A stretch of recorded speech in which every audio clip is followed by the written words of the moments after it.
Hello and welcome to the Screening Room. I'm John Tibbetts, of course, needless to say, Henry Winkler, one of the stars of the new motion picture Night Shift. Night Shift.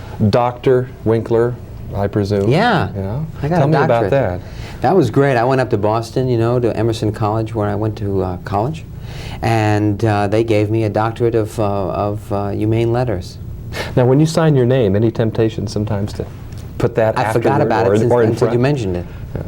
I did. I forgot all about that I was given a doctorate of humane How can you letters. forget getting a doctorate? It's the truth. I don't know. My mother was real pleased. She hasn't forgotten. She wears my hood, as a matter of fact, around the house.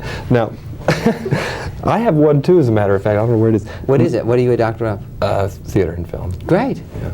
Anyway. I only have a master's. Night Shift is not a horror film. No, it is not. A lot of not. Stephen King fans out there might be wondering about Right. this. So let's set the record Same straight. title. Although it's kind of a black comedy Yes. in the most traditional sense, in that you work in a morgue, but you have several occupations. It's a charcoal gray. Okay. It's a charcoal gray color. Okay. And you're carrying on several occupations. So let's run down the list of what you're doing. I'm a financial wizard, and I become the business manager to a group of young ladies who walk the velvet streets of the night. The velvet streets. Yes. That's why he's a doctor, with expressions like that. Right. Okay. And I then go off into the sunset with one of those ladies of indiscretion and fall in love. You have said before that on the basis of this film, directed by Ron Howard, that Yes. you would like to do more projects involved with him and people that work As around a matter him. of fact, it is the absolute truth. If I could, I would like to do most of the films that I will do for the rest of my career with Ronnie.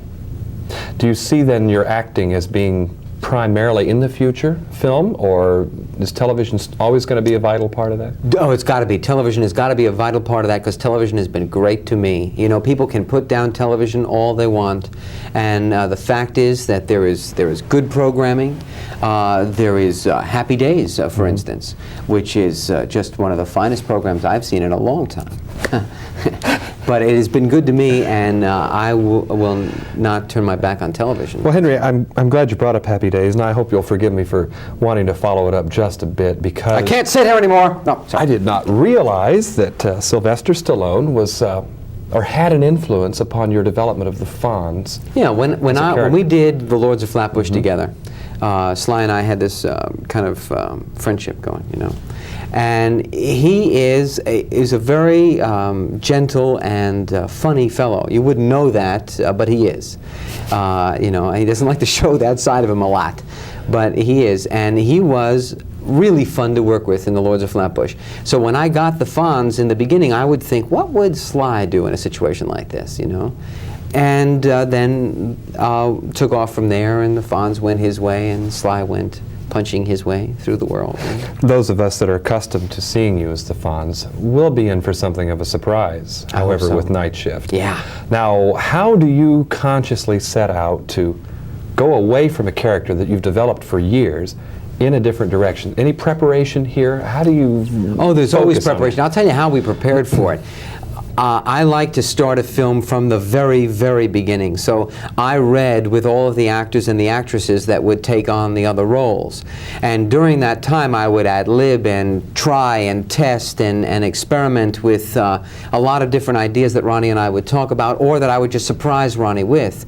And slowly but surely, we started to form the character during the interviews with the other actors. What about working with some relative newcomers here, Michael Keaton and Shelley Long? Right. Do you find that people who have not had the years of experience that you have, do they tend to maybe come to you with situations? Do you offer help with them, or is it just a mutual Well, dynamic? I'm always there to offer. I got a big mouth. But Shelley is a well-trained, very inventive actress, and so and Michael has got one of the fastest funny minds I've ever seen. So with Michael, I would talk about what was needed just to form the relationship, and he listened because it was his first film. But then there were other moments in the film which are his, do you know? But you're not really a straight man for him. Right. I mean, we discovered that very, very quickly. There's some more subtle kinds of comedy Yes. that come out of you here. Right. And some moving moments, too. I guess what I'm saying is, a very complex movie. Yeah. It's sad, it's funny, it's got a little some social commentary going there. Yeah. I'm dominating the interview, Henry. I don't mind, because I love what you're saying. What am I doing? I'm not Cardinal kidding. rule I number one, I just broke. love the way you looked at this movie called Night Shift, which I hope you take all of your family to. What kind of target audience do you see for this film? Anybody that loves to go to the movies will love going to see Night Shift. And of course, the people that know you and enjoy you on TV, no problems there. They'll like this film. Absolutely, absolutely.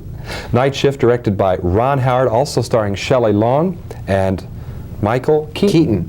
Now, my wife went to see it 4 times in screenings, you know, and if she likes it, you'll love it, because she's tough on me. And Dr. Winkler, thank you so much. Dr. John, it was a pleasure. Come and see Night Shift. I'm John Tibbetts. I'll see you next time in the screening room.